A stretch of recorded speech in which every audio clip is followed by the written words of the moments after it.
Senhoras e senhores, boa noite. Solicitamos que desliguem seus celulares ou os coloquem no modo silencioso e que, na necessidade de atendê-lo, dirijam-se ao hall de entrada.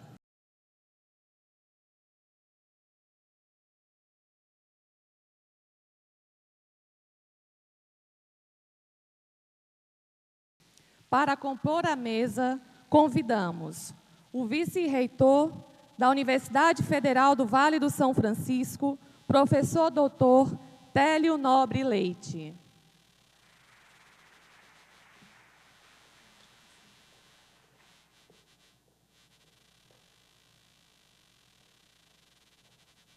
O pró-reitor de pesquisa, pós-graduação e inovação e coordenador da 65ª reunião anual da SBPC Polo Petrolina, professor doutor Elinando Oliveira.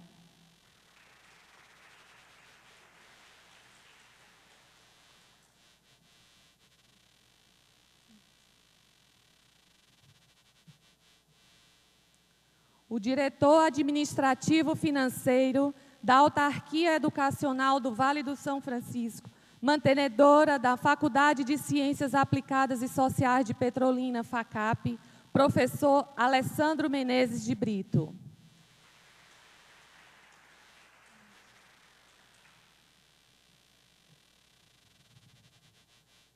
O chefe-geral da Embrapa Semiárido, doutor Natoniel Franklin de Mello.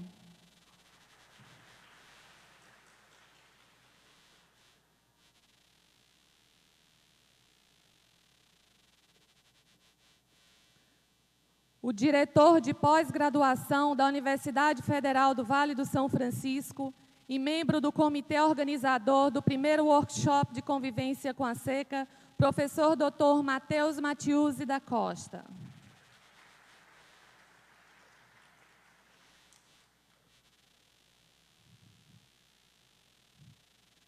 Este evento está sendo transmitido ao vivo pela TV Caatinga, a verdadeira imagem do sertão, através do site www.rtvcatinga.univasf.edu.br. Curta, siga, compartilhe a TV nas redes sociais, Facebook, Twitter e Instagram, pelo endereço RTV Caatinga. Agradecemos e registramos a presença de professores, técnicos administrativos, pesquisadores, estudantes, profissionais e demais convidados. Convidamos o vice-reitor da Universidade Federal do Vale do São Francisco, professor doutor Télio Nobre Leite, para fazer a abertura oficial dessa cerimônia. Boa noite. Gostaria de declarar aberto o primeiro workshop sobre a convivência com a seca, que faz parte da programação da reunião anual da Sociedade Brasileira para o Progresso da Ciência.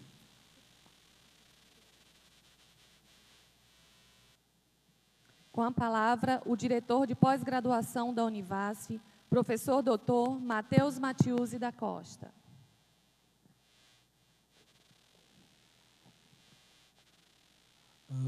Boa noite a todos. A gente gostaria de dar boas-vindas a todos para o início do workshop de convivência com a seca, que é uma das atividades que está sendo realizada dentro das atividades do Polo Petrolina, junto à reunião, a 65ª reunião da Sociedade Brasileira para o Progresso da Ciência. E a gente gostaria de colocar, então, que esse fórum, essa discussão, é uma grande oportunidade de se trabalhar e discutir a questão do que hoje se fala tanto, da questão das novas fronteiras que o Brasil está alcançando. O tema em Recife é Ciência para um Novo Brasil, e a gente coloca que várias são as mudanças que estão acontecendo no nosso país e também vários são os problemas que tendem a dificultar e atrasar um pouco o nosso desenvolvimento. E aí a gente coloca que por que não se falar da seca, E a seca é uma grande, que a gente diz companheira, conhecida do sertanejo, uma vez que que impõe a ele, né, seu meio para sobrevivência, suas condições para que ele obtenha sua geração de ganho econômico e desenvolvimento social, né? Também molda a cultura e também o modo de viver das pessoas, né? Então, quando nós falamos disso, né, um fórum como esse é um fórum muito importante, uma vez que quando a gente toma todos os aspectos da ciência, né, nenhum deles pode ser analisado ou considerado individualmente. Então, no momento que a gente fala da própria saúde humana, né, ela nada mais é do que a reunião, né, de diversos fatores, desde a própria saúde animal, questões ambientais, a própria questão da situação econômica, né, e social das pessoas, né? Então, da mesma forma, quando a gente pensa em sentar para se discutir, né, temas como esse, né, é importante que a gente possa reunir conhecimentos, né, reunir expertises para discutir e obter o máximo tanto do potencial tecnológico quanto do próprio bioma Caatinga, né, que é um bioma extremamente diverso e rico, né, e que pode, com certeza, gerar vários indicadores positivos, né, tanto para a questão econômica, social, como para a própria saúde dos indivíduos, né. Então, nesse momento, se torna muito importante que equipes multidisciplinares possam trabalhar, né? E quando a gente fala de equipes multidisciplinares e quando a gente fala da tecnologia, é muito importante também saber que ela nada mais é se a gente não vai chegar a lugar nenhum se a gente não tiver seres humanos, mão de obra, né, corretamente capacitada e preparada, né, para fazer tecnologia e inovação com responsabilidade e respeito, né? Então, esse evento, né, o evento de hoje, né, o que está se iniciando agora, o workshop, ele é uma excelente oportunidade, né, já está com mais de 1000 inscritos, né, em palestras, mesas redondas, minicursos, né, que vão discutir esse tema por diferentes pesquisadores de diferentes áreas, né?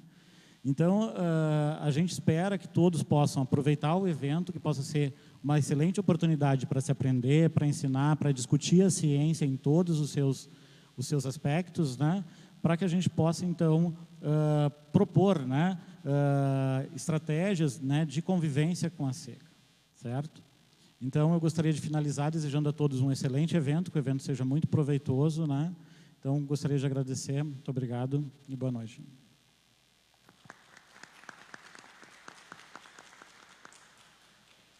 Com a palavra, o diretor administrativo financeiro da Autarquia Educacional do Vale do São Francisco, mantenedora da Faculdade de Ciências Aplicadas e Sociais de Petrolina, FACAP, professor Alessandro Menezes de Brito.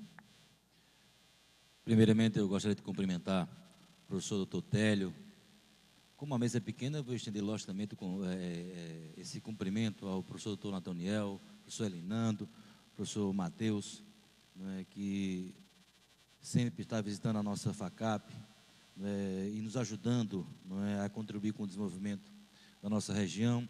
Eu quero cumprimentar na plateia uma pessoa que tem feito uma grande diferença no Colegiado de Direito na FACAP, que é o professor Fábio, que eu quero dizer, professor, o senhor tem nos ajudado bastante, e essa relação sua, juntamente com o Univasf, professor Dr. Matheus e o professor Dr. Télio, nos trouxe a oportunidade de fazer parte desse grande evento. Dizer que a SBPC tem um papel fundamental para esse desenvolvimento, como também o crescimento da nossa região. Nós sabemos que nós temos um grande desafio, que é saber conviver com a seca. Mas penso que não só saber conviver, mas aproveitar os recursos existentes para a promoção desse desenvolvimento. Recentemente, a comitiva de Pernambuco, comandada pelo presidente da Federação da Agricultura do Estado de Pernambuco, FAEP, professor Dr. Pio Guerra, e, por sinal, o vice-prefeito de Petrolina, Dr. Guilherme Coelho, estiveram agora recentemente nos Estados Unidos para uma visita para entender, para conhecer regiões de deserto dos Estados Unidos que têm um papel fundamental na economia norte-americana, porque lá eles aproveitam dos seus próprios recursos formas fundamentais para que esses estados continuem a crescer. Aqui no Brasil nós temos sempre aquela promessa que nós somos a região do futuro, e a gente sempre fica vendo, nós vamos ser sempre futuro e o agora. E é justamente né, nesse evento, que eu quero dizer, professor Tutélio, que é uma grande oportunidade para que os conhecimentos aqui adquiridos, nessa produção de conhecimento aqui, ela venha realmente a contribuir para esse desenvolvimento. Eu quero dizer que vocês que estão aqui têm um papel fundamental nessa transformação. E os jovens que estão aqui têm que contribuir para esse acontecimento.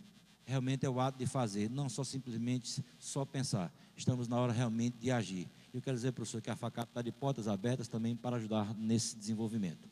Parabenizo a todos vocês, a Univasf, a SBPC, por essa grande iniciativa de trazer um tema tão importante para o desenvolvimento da nossa região. Obrigado a todos, tenham uma boa noite e um bom evento.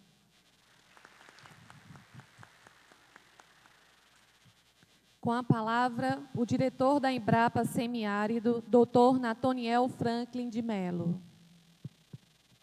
Boa noite.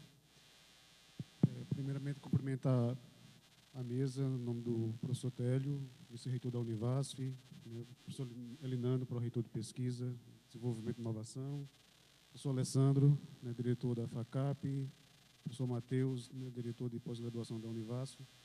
É uma satisfação muito grande estar aqui presente, representando a Embrapa, e eu gostaria de enfatizar e parabenizar, né, principalmente a pró-reitoria de Pesquisa, pelo desafio de fazer um evento, né, dentro da SPPC com um tema como esse, convivência com o semiárido, né.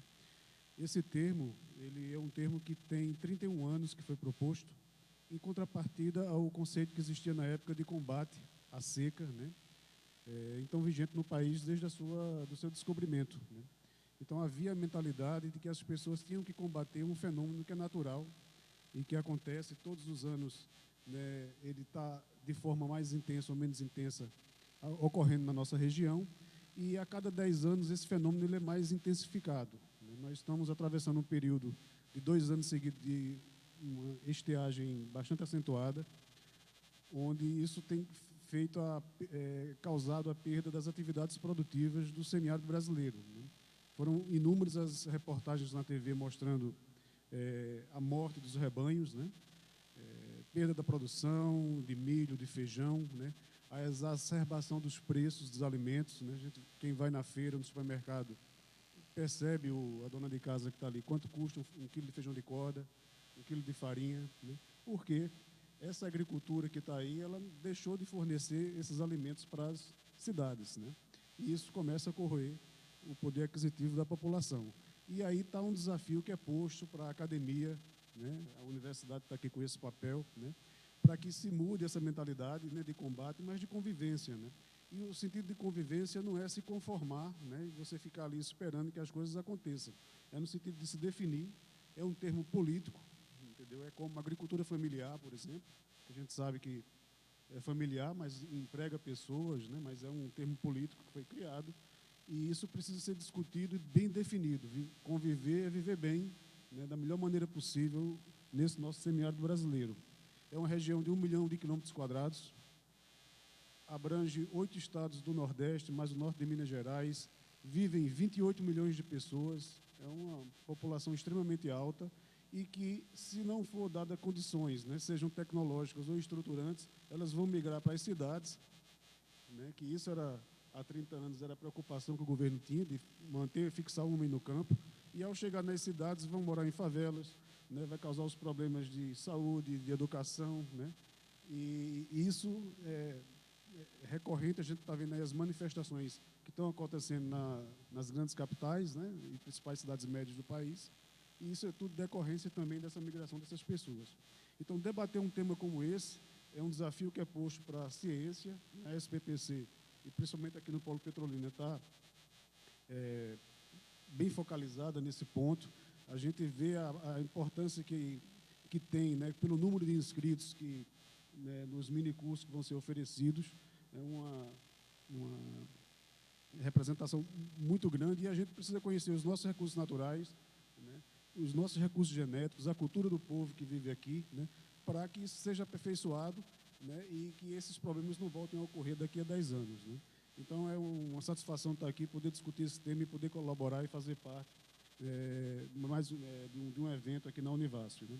Então, muito obrigado, e desejamos que o evento, né, seja de grande proveito.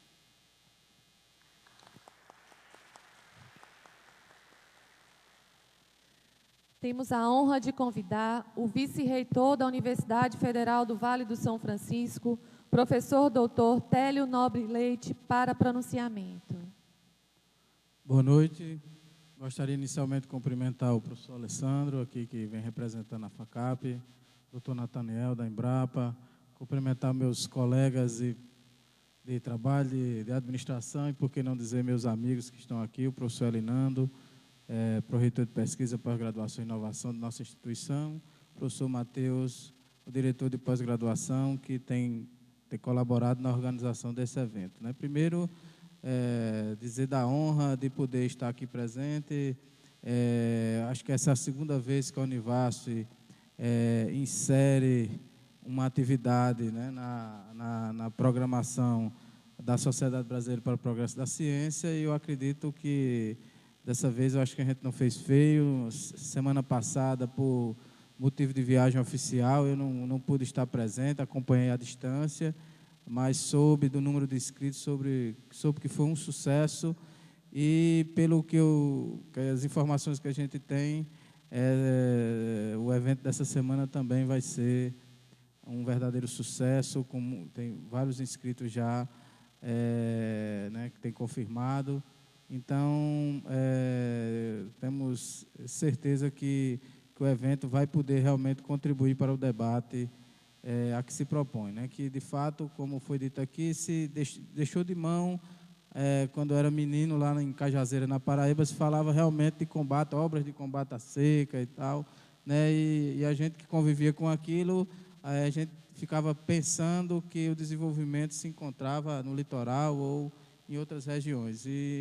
Né, de um tempo para cá, a gente começou a mudar um pouco esse paradigma, de falar de convivência com a seca, que seria extrair realmente as potencialidades dessa região. Então, você tem que, né, conviver, aceitar e tentar investigar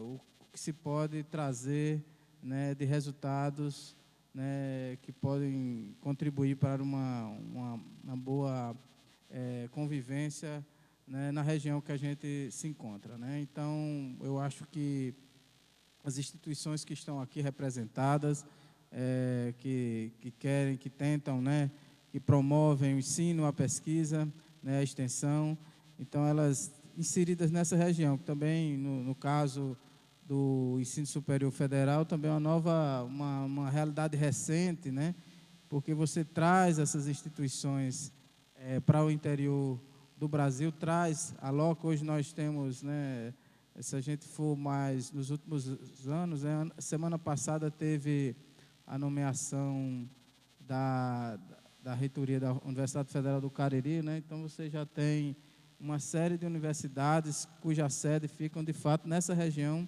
do semiárido. Então você traz a universidade para cá, você dá a oportunidade a esses jovens que estão aqui presentes de ter o contato com a ciência, e traz também muitos professores e pesquisadores que vêm aqui conviver e viver nessas regiões, e eles têm como um compromisso social de se debruçar sobre esse tema e tentar, né, produzir resultados que ajudem a melhorar a vida dessa população. Então, eu acho que o workshop que aqui a gente está fazendo, o primeiro, que devemos ter certeza que serão muitos, muito voltado para debater esse tema, para saber o que é que a ciência, né, pode ajudar e o que é que a gente pode efetivamente fazer para trazer um progresso, né? A gente está falando de Sociedade Brasileira de Progresso da Ciência, mas o progresso para a região, um progresso entendido assim como né, por uma série de fatores sociais e econômicos que possa, de fato, estar presente na vida de cada um, né? Uma melhor qualidade de vida, serviços públicos, né? Você tem uma série de situações hoje que são colocadas como prioridade para a população. E a gente está numa região aqui, como Juazeiro, Petrolina, que é uma região que demonstra, né? De fato, você tem aqui, pode dizer, um oásis, né? Dentro dessa região, uma região que tem se desenvolvido fortemente, e a gente acredita que tem dado contribuição, né, como instituição de ensino superior, para trazer esse desenvolvimento, e aí você traz novos problemas que devem ser enfrentados, E aí isso necessita de mais investigação, mais esforços concentrados no sentido de tentar buscar as soluções dos problemas que vão aparecendo. Eu acho que a gente está no caminho certo como instituição. Nós estaremos no ano que vem completando 10 anos, né, de universidade, uma universidade, podemos dizer, ainda jovem, mas que já tem demonstrado, nós temos tentado fazer esse esforço de voltar de fato, né? A gente não quer simplesmente formar, acho que é um fato extremamente importante, né? A gente tem aqui nossos cursos de graduação, mas a gente quer também se consolidar como uma instituição de pós-graduação. Nós já temos aí 6 mestrados, né, estrito sensu, né, da nossa instituição. Nós queremos avançar, um desafio enorme, avançar para o nosso primeiro doutorado, e nós estamos aqui nessa região do semiárido e precisamos estar, né, voltados e focados para os grandes problemas que se encontram na nossa região, certo? Então, com muita convicção de que o evento vai ser um verdadeiro sucesso, como já tem se anunciado, né? Desejar a todos um bom evento. E agora acho que é importante, né? E eu não canso sempre de escutar, sempre quando o professor Elinando está com a palavra. Então, acho que é importante, muito mais assim, do que essas falas que aqui eu coloco, a gente está colocando, de fato, aqui a palestra e toda a programação que está se aí anunciando, ok? Então, bom evento a todos, boa noite, muito obrigado.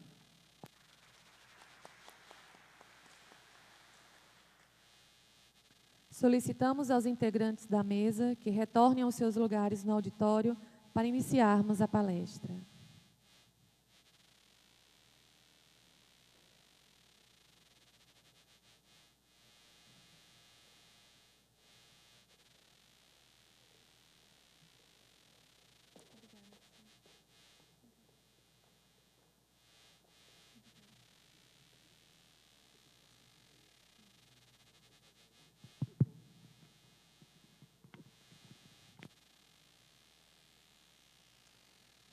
Graduado em Engenharia Eletrônica na Universidade Federal de Pernambuco, com mestrado e doutorado em Física pela mesma universidade, e pós-doutorado no Massachusetts Institute of Technology, MIT, Estados Unidos, é professor associado e pró-reitor de pesquisa e pós-graduação da Universidade Federal do Vale do São Francisco. Coordenou o programa de pós-graduação em Ciências dos Materiais nos primeiros anos de implantação, 2007 a 2011, e desenvolve pesquisa com ênfase em propriedades elétricas de sistemas coloidais, polímeros condutores e nanoestruturas orgânicas com aplicações em sensores e supercapacitores. Coordena as atividades do Laboratório de Espectroscopia de Impedância e Materiais Orgânicos, LEIMO, na Univasf. Temos a honra de convidar o professor doutor Elinando Oliveira para proferir a palestra A Ciência e o Sertão. Bom, obrigado pela presença de todos, a todos que compuseram essa mesa agora há pouco, e a ideia é de que eu apresente em uma média de 30 minutos a motivação do porquê estarmos nesse primeiro workshop de convivência com a seca dentro da programação da SBPC. A SBPC em Recife teve um foco esse ano diferenciado, em que eles dividiram uma semana de SBPC para educação.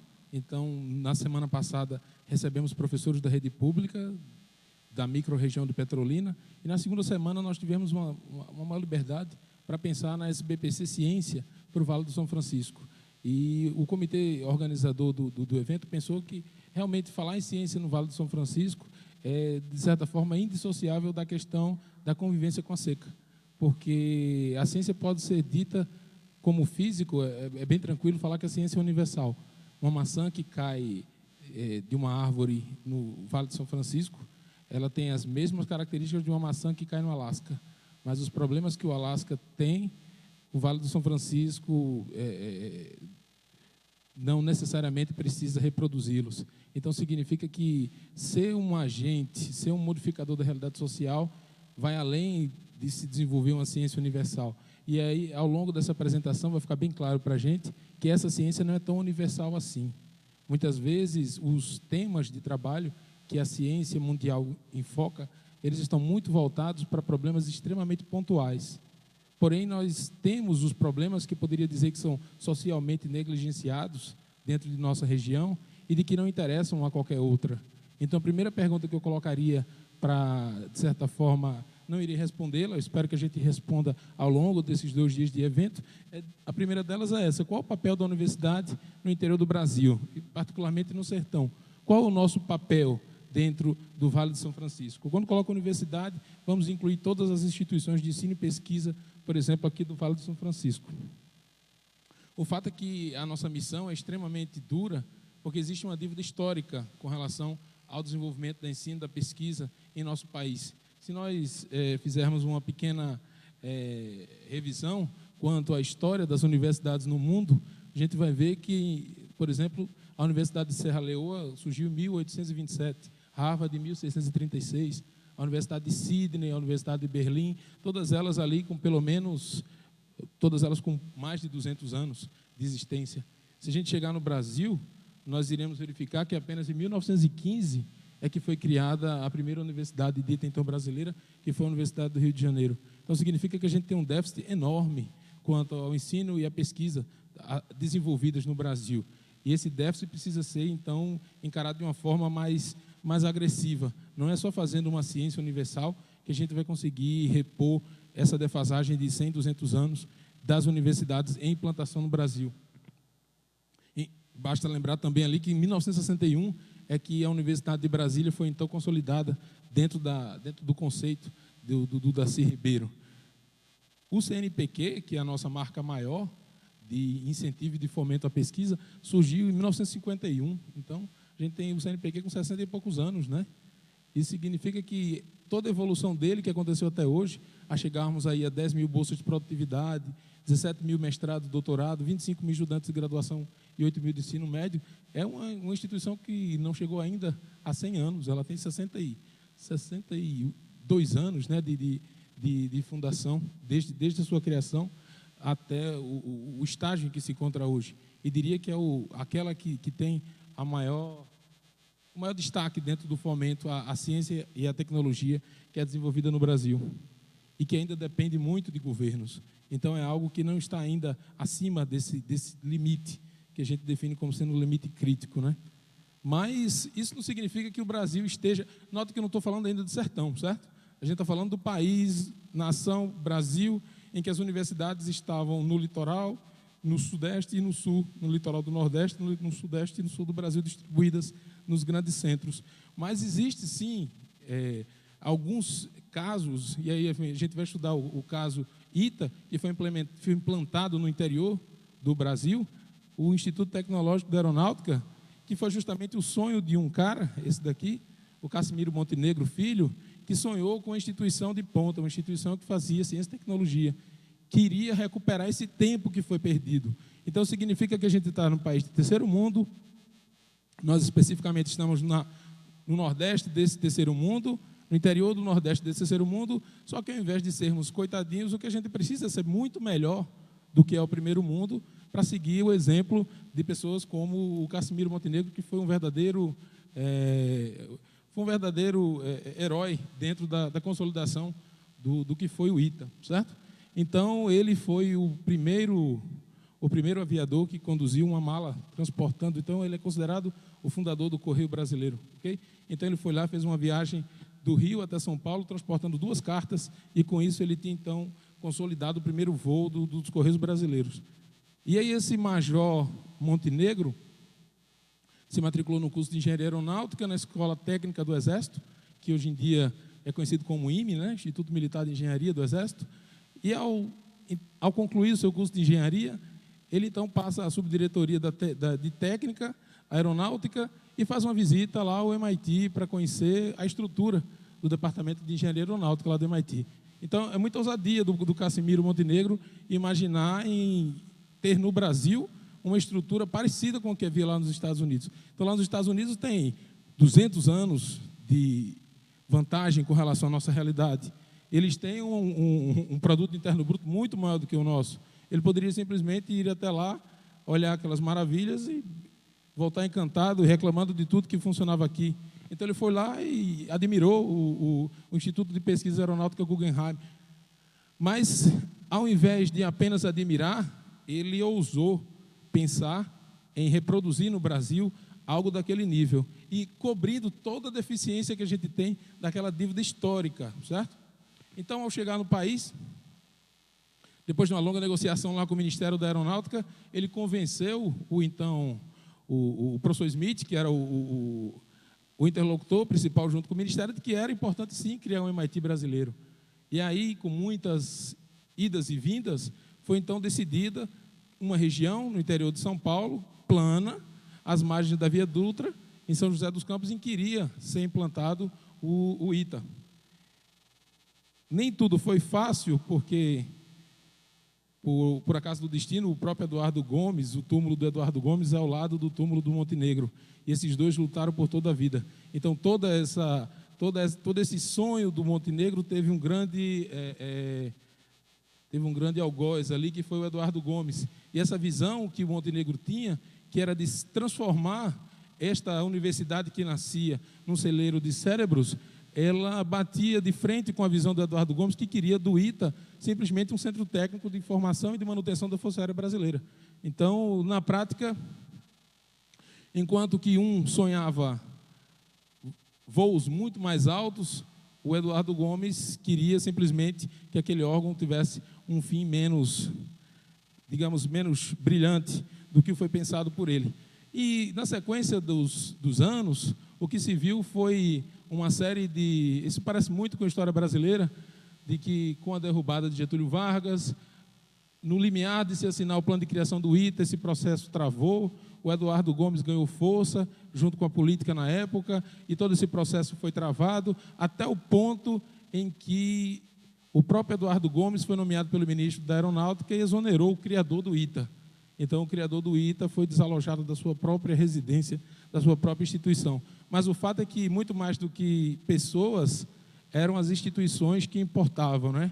E aí o Montenegro morreu aos 95 anos de idade, completamente cego, mas, enfim, ele teve reconhecida lá o seu trabalho, né? Que era de permitir com que o ITA não fosse uma instituição puramente militar. Ele queria que o ITA fosse uma instituição de qualidade em que convivessem civis e militares. E aí o caixão dele foi transportado por 3 civis de paletó e 3 militares de farda. Então, o legado que esse Montenegro deixou para a nação brasileira foi extremamente importante, porque ele mostrou que, bem mais do que pessoas, as instituições estão acima do que leva essas pessoas. Mas o legado que conduz as pessoas a caminharem, ele pode acelerar muito esse processo. Ele pode ser uma mola propulsora que recupera aqueles 200 anos de atraso que a Universidade Brasileira tem.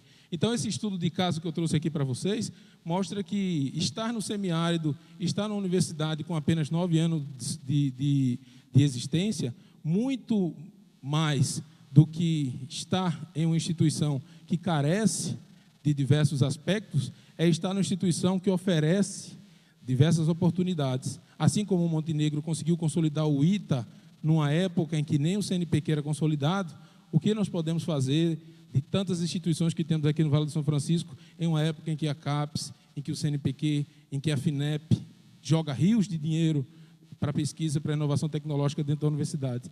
Então, estar no semiárido, estar no Vale do São Francisco, não significa ser uma desvantagem em termos de desenvolver ciência, em termos de ser excelência. Mas o fato aqui é que o Montenegro deixou todo esse legado, e ao deixar esse legado, ele permitiu com que a semente de uma instituição ultrapassasse os muros dessa instituição. A partir do momento em que pessoas dedicam do seu esforço para a instituição, essa instituição consegue não apenas o seu objetivo inicial, mas vai um pouco além, ela ousa além daquela realidade, se não é apenas pesquisa, mas também pesquisa de qualidade e inovação tecnológica, aquela semente que aquele carinha lá que foi de uma cidade para outra levando 2 cartinhas, aquele sonho dele emprega hoje milhares de pessoas dentro da Embraer. A Embraer é uma das empresas brasileiras de maior destaque no mundo. E isso tudo foi produto do sonho de uma pessoa, que não significa nada para a instituição, mas uma pessoa que fez a instituição ter o perfil que ela teve. Então, que a motivação do Cassimiro Montenegro sirva também para a Univasf e que a gente possa ver no exemplo de outras instituições o nosso rumo. Porque o que significa que nós temos uma ciência a ser desenvolvida e um compromisso social em afetar positivamente a região. Então, aquele que foi a inspiração sem limites do Montenegro, vou falar um pouco mais sobre esse Massachusetts Institute of Technology, que surpreendentemente revela alguns aspectos que para a gente podem ser até certo ponto complicados de se entender, mas vocês vão verificar o quanto aplicados eles são. A ciência não é tão universal quanto a gente imagina. Olha, eu vou me preocupar somente em entender o comportamento de alguns planetas, eu quero ver se tem água em Marte, quero ver aquilo. Isso é tão universal até o limite de saber o que exatamente essa ciência, tão sem objetivo, de fato ela vem a buscar. O que eu quero colocar com isso é que não existe nenhuma pesquisa que não tenha um fim específico em que você possa ter aproveito. De fato, desenvolver uma pesquisa que não impacte no local no qual ela está inserida significa estar desenvolvendo pesquisa para alguém que você não conhece. Desenvolver nanotecnologia, vou dar o exemplo da nanotecnologia. Desenvolver nanotecnologia por desenvolver nanotecnologia e publicar artigos em nanotecnologia significa empregar mão de obra nacional para que as ideias possam ser utilizadas por outras nações de tal forma que elas acelerem o processo de produção de conhecimento para aquilo que elas precisam. Então, por que desenvolver nanotecnologia? Vamos tentar responder essa pergunta vendo o exemplo deles, ok? Então, em 1861, o governador do estado de Massachusetts disse: eu quero criar uma universidade. E nessa universidade o conceito vai ser aprender fazendo. Então, não é simplesmente aprender por aprender, mas eles vão aprender colocando a mão na massa. Por isso que é o exemplo de ensino de engenharia no mundo que a gente tem hoje, é exatamente essa universidade. Isso é um mundo, então, que foi concebido em forma de universidade que se sustenta. Então, não é necessário, dentro dessa instituição, se ter apoio de A, de B, de C. Simplesmente ela usa uma parcela do que ela produz para se sustentar e para crescer tremendamente, certo? E aí, esse ponto é que eu queria trazer para vocês e que foi, de certa forma, algo que, ao ver, despertou uma curiosidade muito grande. Lá, eles têm institutos específicos. Então, por exemplo, um dos institutos mais secretos é esse daqui, Instituto de Nanotecnologia para o Soldado Americano. Então, lá é feito nanotecnologia para dar sobrevida ao soldado americano. Então, lá se desenvolve uma nova roupa, se desenvolve um novo sapato, uma nova meia, se desenvolve formas de se reaproveitar água, se desenvolve formas de alimentação em que não seja necessário um tratamento mais... um tratamento, como é que eu posso dizer? Sem tratamento prévio é necessário com que você tenha melhor aproveitamento da alimentação que você usa. Então, o fato é que a encapsulação, tudo que sobra, que tem como tecnologia, chocolate encapsulado, encapsulamento que a gente tem para os protetores solares, na verdade, tudo isso foi desenvolvido previamente para que você desse sobrevida para o soldado americano que está na guerra. Então, significa que não tem a pesquisa universal por ser a pesquisa universal. Eu não estou preocupado simplesmente em entender qual é a menor partícula que eu posso fazer de uma nanopartícula de prata. Tudo aquilo tem um fim, tem um objetivo. E, nesse caso, ele quer dar sobrevida ao soldado que foi à guerra. Só que, ao ver esse Instituto de Pesquisa do Soldado Americano, que tem tantas áreas estratégicas, então o mundo inteiro tem interesse de trabalhar lá dentro. E o mundo inteiro vai de graça trabalhar lá dentro. Então, tem paquistanês, japonês, chinês, indiano, trabalhando lá dentro, e tem as áreas específicas deles. Então, temos áreas estratégicas, e as áreas estratégicas colocam o soldado americano no foco. O soldado americano é o herói, e aquele herói precisa ir para uma guerra e voltar vivo para a sua família.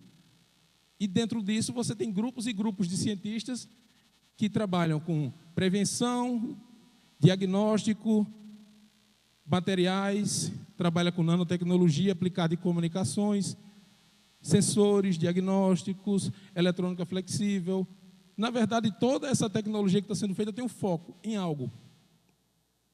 é algo totalmente direcionado. A ciência não é feita por ser ciência, por ser bela. Eles têm exatamente um foco. Ok. E como resultado desse foco bem definido, eles têm resultados. O Brasil não tem nenhum prêmio Nobel. Só uma universidade americana, o MIT, tem 63. Então, eles fazem ciência focado nos problemas deles e fazem isso da melhor forma, porque eles já conseguiram ali, de física, 27 prêmios Nobel passaram lá pelo MIT. E eles não faziam ciência por fazer ciência, eles fazem ciência para resolver problemas. E no semiárido temos problemas, não é verdade? No semiárido temos diversos problemas a resolver. Então, por que fazer nanotecnologia por fazer? A palavra-chave para o sucesso do MIT é essa daí, ok? Eu não estou falando de fazer ciência levando para o aspecto do assistencialismo. Eu estou falando em fazer ciência por inovação tecnológica mesmo. Porque a partir do momento que as patentes desenvolvidas na Univasf, na Embrapa, começarem a retornar para a sociedade e para a própria instituição os frutos do que ela significa, essa instituição se autossustenta. Imagine uma instituição que não precisa de um centavo do governo para se desenvolver. Simplesmente é um organismo vivo, certo? Então, ela usa os lucros das suas patentes, cresce, retorna para a sociedade, cresce, retorna para a sociedade. É um ciclo totalmente virtuoso, ok? Então, lá, eles têm um orçamento ali de 2 bilhões, quase 2 bilhões e meio de dólares por ano. Isso daí eles geram por eles mesmos. Aqueles 63 prêmios Nobel lá que tem, esses caras, eles são muito mais cobrados a fazer patentes do que artigo. Porque artigo é produção científica, é o do dia a dia. Mas a patente é que vai fazer com que aquele orçamento da universidade cresça. E aí, existe a lei de inovação americana, né, que tudo que é inventado lá dentro pertence à universidade. Quem entrar dentro da universidade, você assina. Tudo que eu fizer aqui, tudo que eu desenvolver é de vocês. Pronto. É deles, acabou. Pisou no solo americano e desenvolveu patente lá, você tem que assinar um contratozinho dizendo que a patente é deles. E aí o MIT, nos últimos 10 anos, já tem lucros da ordem de 70 milhões de dólares somente devido aos royalties das patentes desenvolvidas lá dentro. 70 milhões parece não ser tanto, né? Mas o fato é que desses 70 milhões de dólares, eles conseguiram ali abrir empresas que empregam 25 mil empregos gerados por 25 mil novas empresas. Todas elas formadas dentro da universidade. O que faz um total de 3 milhões e 300 mil empregados. Então, significa que você não está formando um engenheiro que vai procurar um emprego. Você está formando um engenheiro que vai gerar emprego. E, além de gerar emprego, esse engenheiro vai poder fazer ciência e retornar recursos para a universidade que formou aquele engenheiro. Então, esse ciclo é o que nós precisamos buscar no país. Não é simplesmente desenvolver a ciência, mas desenvolver a ciência que nos interessa e daquela ciência que nos interessa focar naquilo que é específico para nos aproximar dessa realidade. Exatamente esse é o exemplo do ITA. Foi isso exatamente que o Montenegro buscou no MIT. O ITA abriu a Embraer, os números são mais tímidos do que o do MIT, mas a Embraer é fruto do ITA e é fruto de uma metodologia. No início da universidade, ele foi nos Estados Unidos, contratou a preço de ouro os maiores pesquisadores, trouxe para dentro da universidade e existia vontade para que aquilo acontecesse. Trouxe os pesquisadores para dentro da universidade, a universidade então se consolidou e a partir daí os frutos surgiram. Inovação é isso, produzir empresas que produzam empregos. E ao produzir empregos, desenvolver tecnologia que resolva o nosso problema, não o problema dos outros. E aí, dos 2 bilhões e 400 de dólares que eles recebem por ano, 1,4 bilhão é pesquisa. Então, é 1 bilhão ensino e o resto é tudo pesquisa. Porque eles se sustentam, a universidade é paga, né?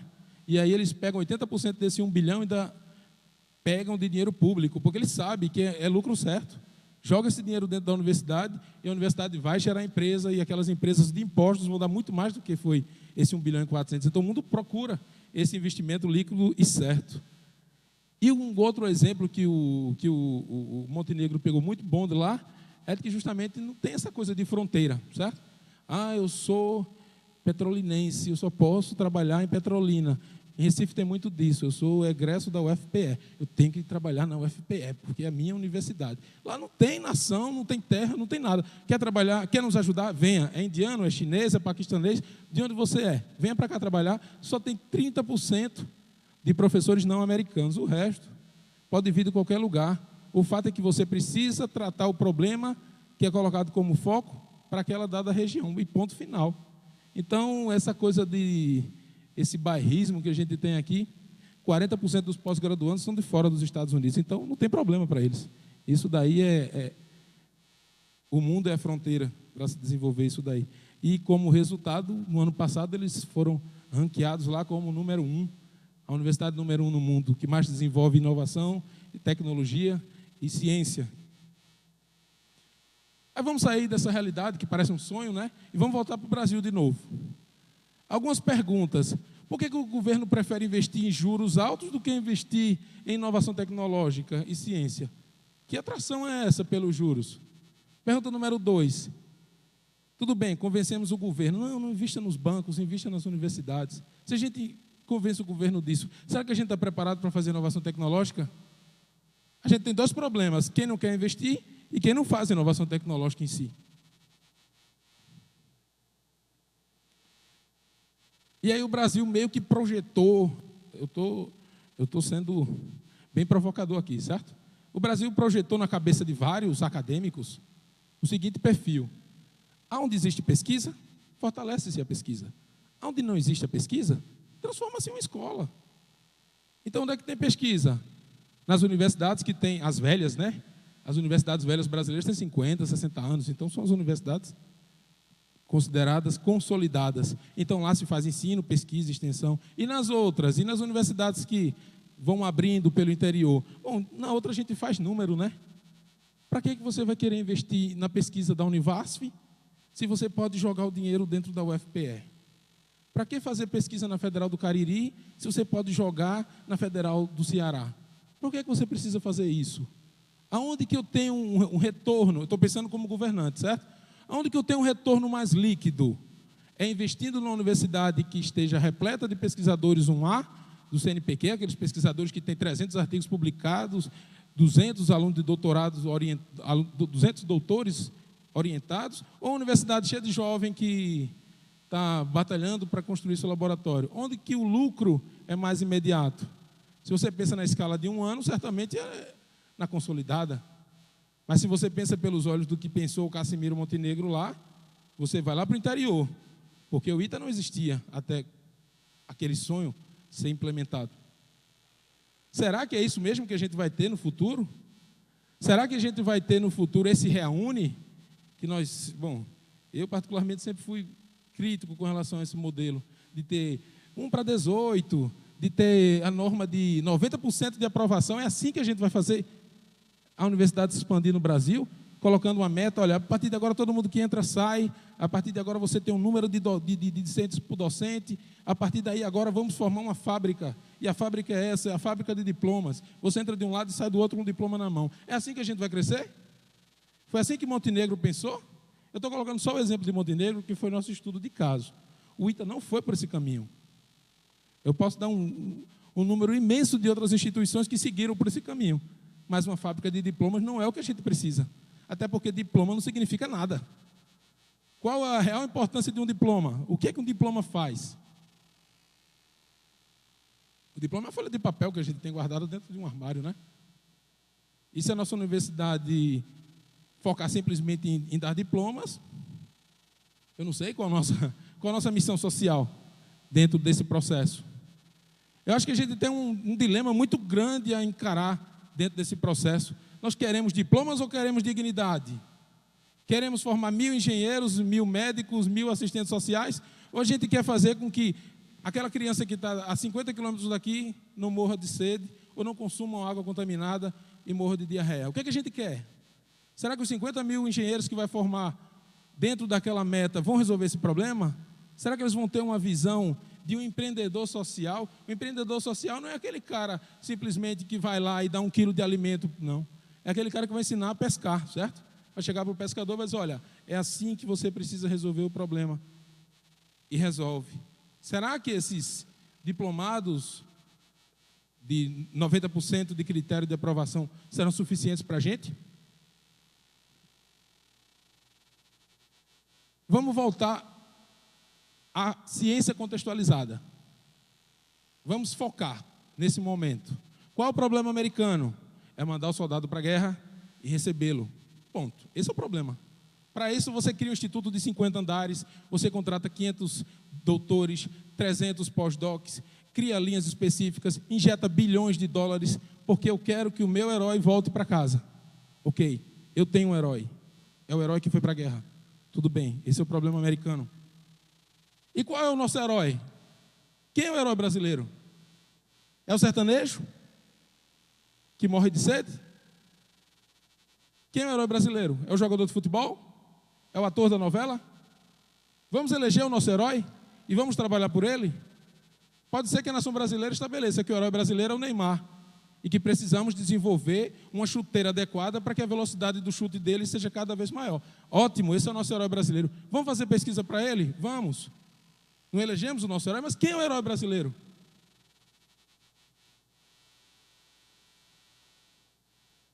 Muito bem falado pelo doutor Natoniel, o termo convivência com semiárido, né?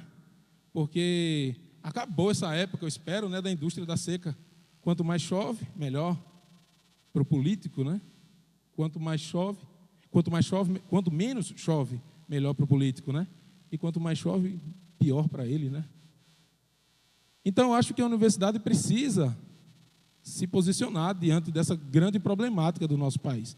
A gente não pode simplesmente ser os cientistas que são guiados pelo pensamento mundial. A nanotecnologia é a grande direção. Eu quero publicar em revistas de bom fator de impacto. Então, eu tenho que trabalhar com nanotecnologia e publicar nas revistas americanas, porque lá eu estou trabalhando para eles. Eu estou fazendo nanotecnologia para eles. O que é que eu preciso fazer daquilo que eu gosto? Porque cientista gosta de fazer ciência. Não adianta colocar o cientista para trabalhar numa comunidade. Ele não vai conseguir, porque às vezes é até difícil fazer o cientista conversar. É difícil fazer o cientista conversar com alguém do lado. Olha, tente resolver o problema X. Talvez ele não consiga conversar, porque o perfil dele não é esse. Mas ele pode focar aquilo que ele gosta de fazer, que é desenvolver ciência, e a partir daí desenvolver tecnologia. Sim, isso é fazer inovação. Vou chamar até de um termo inovação social, certo? Uma inovação tecnológica social. Porque você não está pensando em trabalhar para os outros, você está resolvendo o seu problema. Então, por que a gente não pensa no Instituto de Pesquisa do Semiárido? Lá a gente não elegeu como herói, eles elegeram como herói o soldado americano. Vamos colocar o nosso sertanejo como herói? Ele é um herói, conviver numa situação tão adversa como essa. Por que nós não podemos colocar toda a nossa ciência à disposição desse herói? Se alguém consegue conviver numa situação tão adversa quanto um semiárido, por que os cientistas que estão aqui, mantidos pela nação brasileira, muitas vezes é importante dizer isso. O professor recebe mal, etc. Sim, mas o que você recebe vem da nação, de quem recebe muito menos do que você. E você não pode retornar para aquela pessoa que te mantém nada de útil.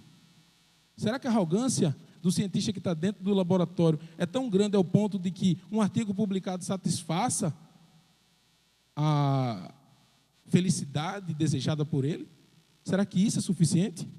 Por que a gente não pega todas as problemáticas da estiagem, da transposição, do tratamento de água, da agricultura, da nanotecnologia, das incubadoras de empresa, da interação universidade e empresa, da interação entre instituições? Por que a gente não bota isso para ser um grande debate? O objetivo do workshop é esse, certo? O objetivo do workshop é pegar todo mundo, vamos sentar numa mesa aqui, todo mundo, teremos mesas redondas ao longo dessa semana, teremos palestras, teremos apresentação de painéis, teremos encontros pelos corredores, e a questão é, a minha ciência pode se associar à sua, e a nossa ciência, então, pode resolver o nosso problema, do nosso herói, do homem sertanejo. Entende a diferença? Não precisa estar a Embrapa separada da Univasf, separada da FACAP, separada da UNEB. Por que a gente não mistura todo mundo? Por que todo mundo não faz uma ciência junta? É fácil? Não, fácil não é. Mas se a gente consegue fazer ciência no semiárido, por que a gente não consegue fazer cientistas conversarem? Cientistas conversam muito facilmente entre si, certo? Por que a gente não aborda esse problema? Porque a consequência imediata disso é a qualidade de vida do homem sertanejo. E a secundária? Aí sim a gente vai resolver o problema da pós-graduação, a gente vai resolver o problema da pesquisa, surgirão naturalmente os doutorados da Univasf, surgirão naturalmente interação entre grupos de pesquisa, mas tudo isso não é importante. do ponto de vista secular, certo? Daqui a 100 anos ninguém estará mais aqui, com exceção da Univasf. Mas daqui a 100 anos, a semente que a gente plantou, ela vai germinar. Se foi uma semente de boa qualidade, ela vai crescer forte. Se não, alguém vai ter que arrancar e plantar outra no lugar. Não interessa quem plantou a semente, no caso do Montenegro, não interessa. Mas ele plantou uma semente de qualidade que cresceu e frutificou. Então, se a nossa missão é de plantar essa semente, significa que a gente precisa fazer da melhor forma possível. E para isso, eu acho que se desapegar do egoísmo é o primeiro passo. Não interessa eu, cientista, tu, cientista, ele, cientista. Interessa o meio em que nós estamos e como nós, como servidores, esse termo servidor é muito bom. Você está servindo a alguém. A esse público que a gente serve, do que você aprendeu em tantos anos de capacitação, financiado pelo povo, pode retornar ao povo. É um discurso bonito, mas a gente não pode fugir dele. Não pode ser somente um discurso, tem que ser ação também. Então, o objetivo desse workshop é meio que trazer para a realidade o pesquisador dizer, olha, é importante o que você faz, mas será muito mais utilizável se o que você faz puder impactar a vida das pessoas. Porque, caso contrário, você está sendo um egoísta que está impactando somente a sua. Isso, no fundo, não vai significar nada para ninguém. Certo? Eu queria só concluir essa apresentação colocando uma frase brilhante dele, do Cassimiro Montenegro Filho, certo? A frase dele é a seguinte, ficou meio escuro, eu vou ler para vocês aqui. Em toda a minha vida profissional, jamais acreditei em messianismo, estrelismo, concentração de poder e de mérito em um só indivíduo. É o criador do ITA que está dizendo, ele não acredita de mérito de um só indivíduo, foi ele que criou o ITA, certo?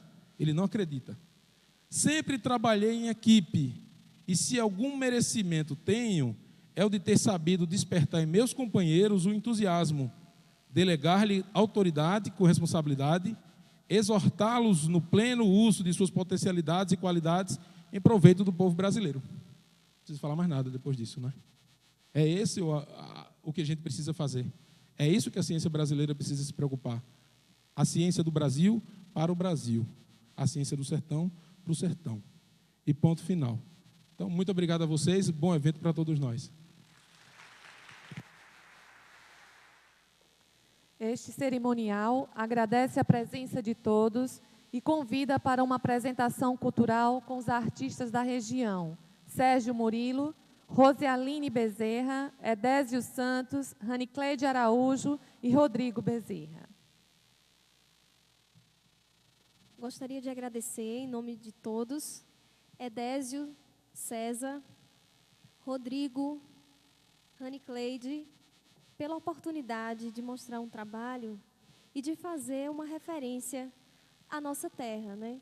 Ao sertão, que, diante de todos os problemas, são eles que levam a população a transformar a situação difícil de viver com a seca numa cultura, né?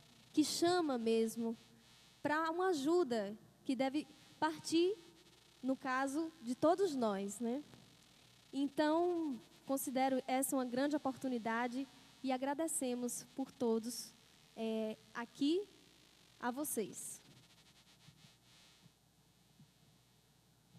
Boa noite, gente. Depois da bela palestra de Alinando, professor Alinando, eu que trabalho no Instituto IDESA com o programa Minha Casa Minha Vida Rural, a gente vê toda essa problemática, né? E acho que é preciso de ciência aqui mesmo, né? Para aqui, para esse lugar, né? E eu quero homenagear as mulheres dizendo o seguinte, ó, no tempo de Lampião e do bicho lobisomem, mulher para sair de casa tem que pedir ao homem. Hoje tudo é diferente, nessa tal modernidade, o que se vê de montão é mulher com o Ricardão passeando na cidade. Se o marido então pergunta, por que você chegou tarde? Desse jeito, ela responde, respeite a igualdade, não devo satisfação, chegou a hora que eu quiser. E se ficar só reclamando, eu acabo lhe entregando na delegacia da mulher. Ei, compadre, é o tempo do Zé Mané. Tá meio mundo de homem no cabresto da mulher. Gente, é preciso respeitar as mulheres, viu? Pernambuco é um lugar que se mata muita mulher, que se bate muito nas mulheres, viu? Um recado para os homens aí, viu? Valeu, gente.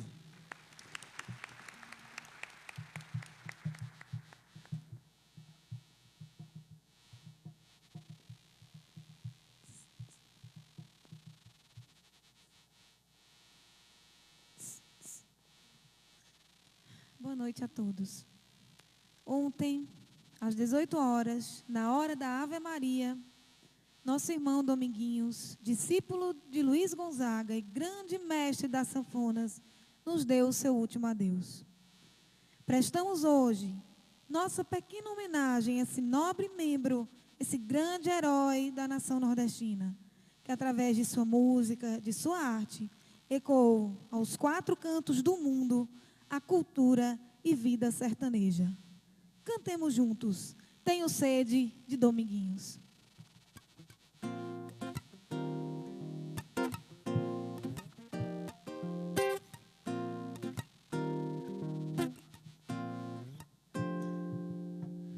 Traga-me um copo d'água, eu tenho sede, e essa sede pode me matar.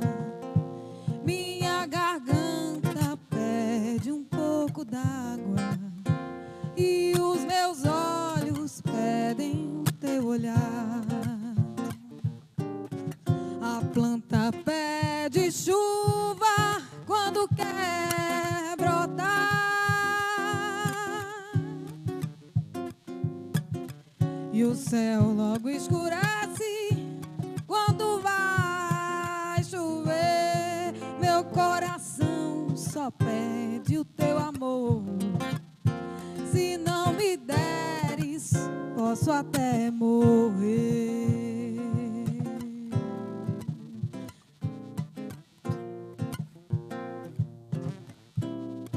Eu posso até morrer.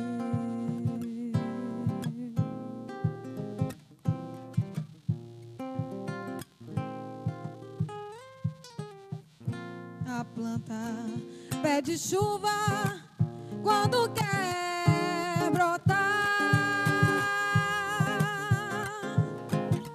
O céu logo escurece quando vai chover. Meu coração só pede o teu amor. Se não me deres, posso até morrer. Traga-me um copo d'água, eu tenho sede, e essa sede pode me matar. Viva Dominguinhos!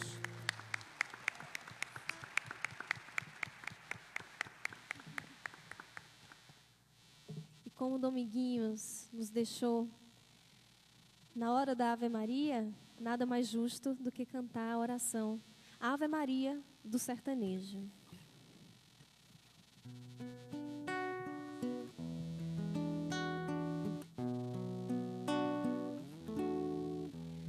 Quando batem as 6 horas, de joelhos sobre o chão, o sertanejo reza a sua oração.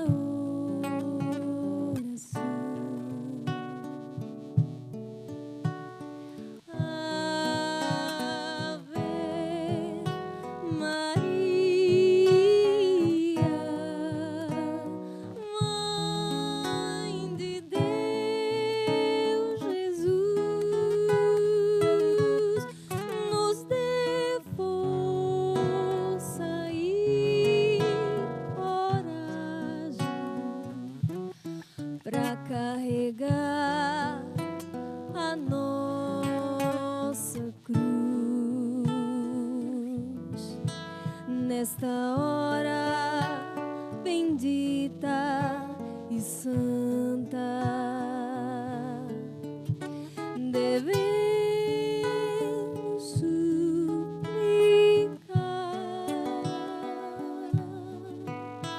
a Virgem Imaculada,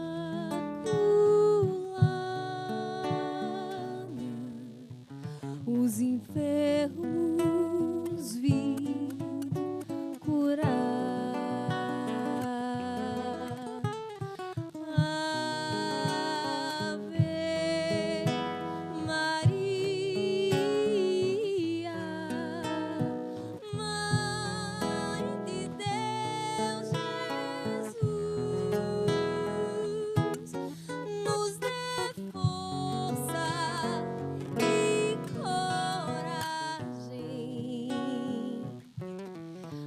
Carregar a nossa cruz,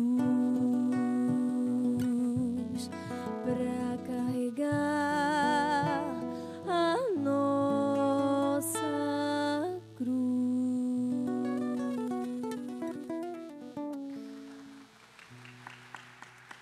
Obrigada.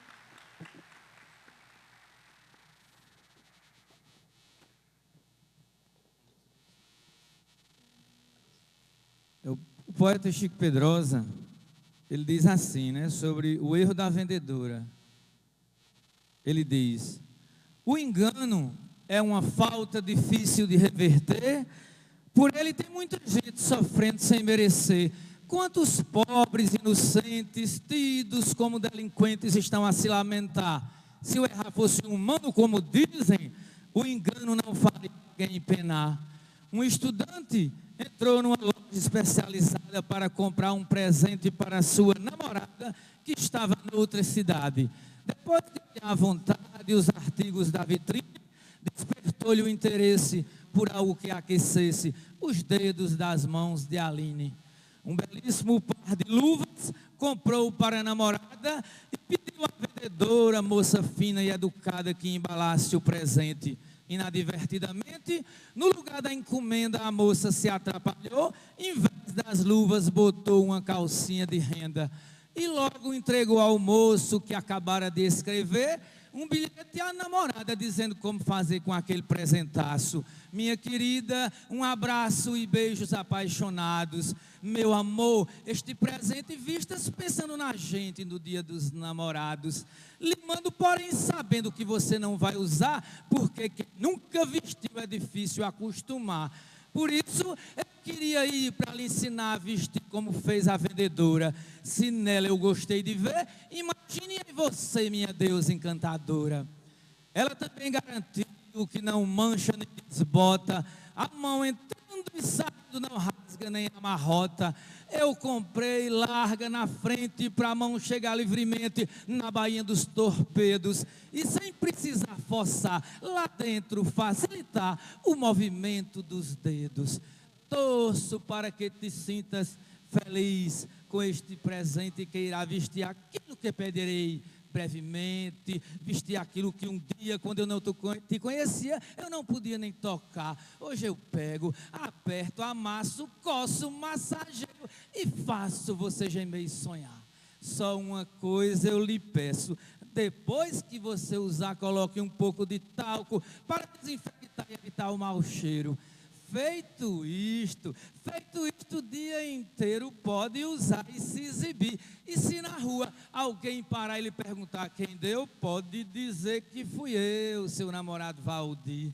A namorada tomou aquilo por gozação. Num segundo veio abaixo o seu castelo de paixão, despachou o namorado que até hoje, coitado, a culpa imerecedora carrega sem entender. E assim paga sem dever o erro da vendedora. Um verdadeiro talento, né? Poesia. Aquarela nordestina.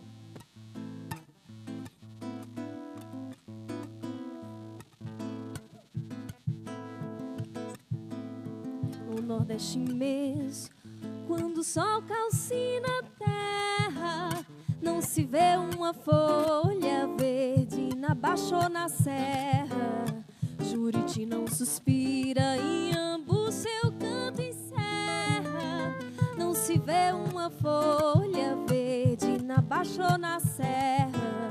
A Cauã bem no alto do pau-ferro canta forte, como que reclamando sua falta de sorte. Asa branca sedenta vai chegando na bebida. Não tem água, a lagoa já está ressequida. E o sol vai queimando o brejo, sertão, Cariri, Agreste. Ai, ai, meu Deus, tenha pena do Nordeste. Ai, ai, ai, ai, meu Deus. Ai, ai, ai, ai, meu Deus. Ai, ai, ai, ai, meu Deus. Ai, ai, ai, ai. No Nordeste imenso, quando o sol calcina a terra, não se vê uma folha verde na baixa ou na serra. Juriti não suspira e Iambu seu canto encerra. Não se vê uma folha verde na baixa ou na serra. A Cauã bem no alto do pau-ferro canta forte, como que reclamando sua falta de sorte. Asa branca sedenta vai chegando na bebida. Não tem água, a lagoa já está ressequida. E o sol vai queimando o brejo, sertão, Cariri, Agreste. Ai, ai, meu Deus, tenha pena do Nordeste. Ai, ai, ai, ai, meu Deus. Ai, ai, ai, ai, meu Deus. Ai, ai, ai, ai, meu Deus. Ai, ai, ai, ai.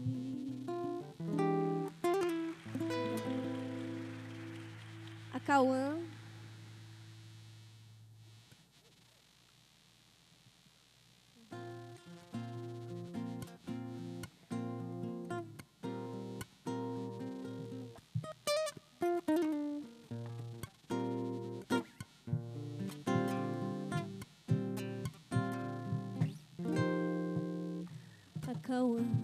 A Cauã vive cantando durante o tempo do verão, no silêncio das tardes agorando, chamando a seca pro sertão, chamando a seca pro sertão.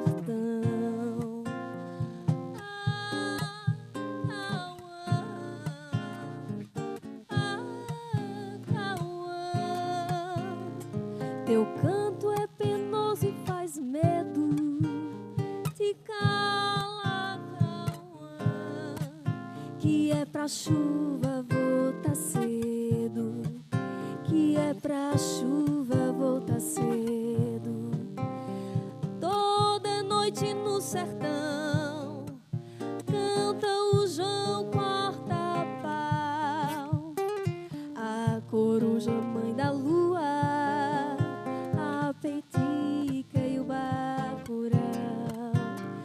Na alegria do inverno canta sapo de rã, mas na tristeza da seca só se ouve a Cauã, só se ouve a Cauã.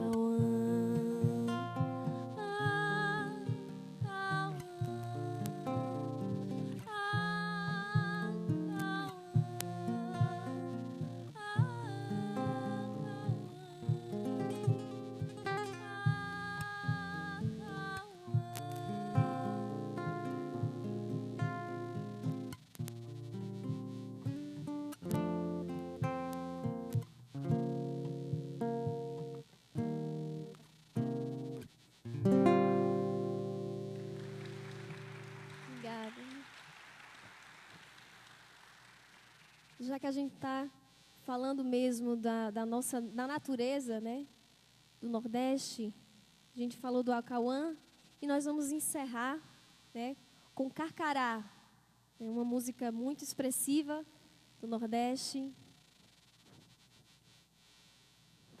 E quem souber, tem uma parte bem marcante, pode cantar junto também.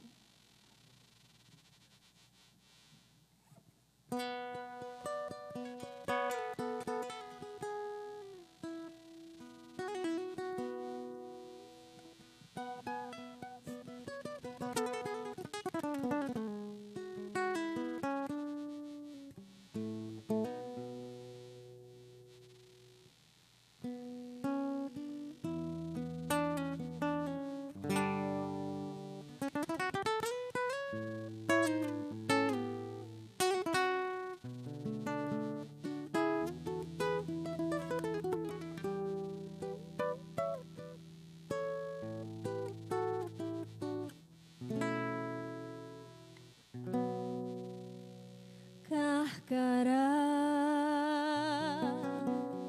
lá no sertão,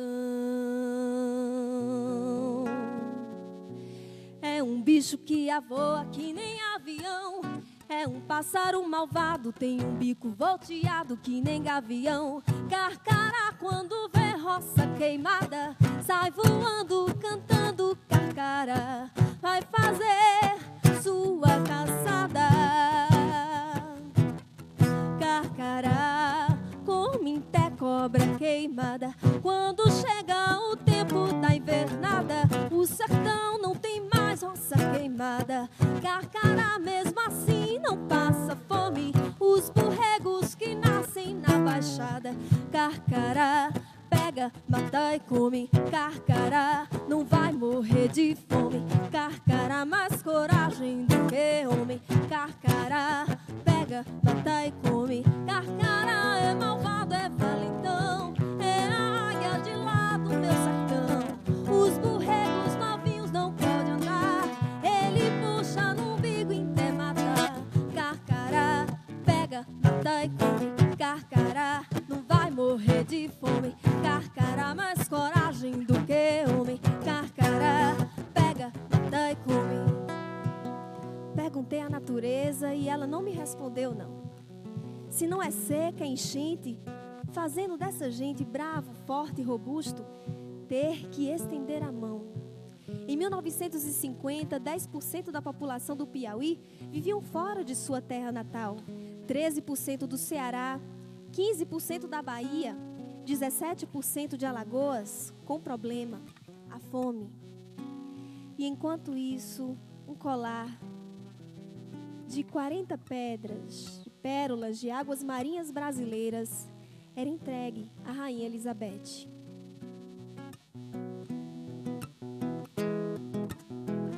Carcará, carcará, carcará,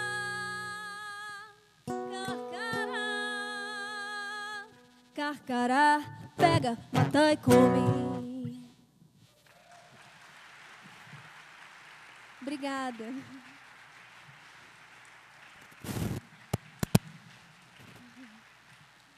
Bom evento para todos, boa semana, boa noite.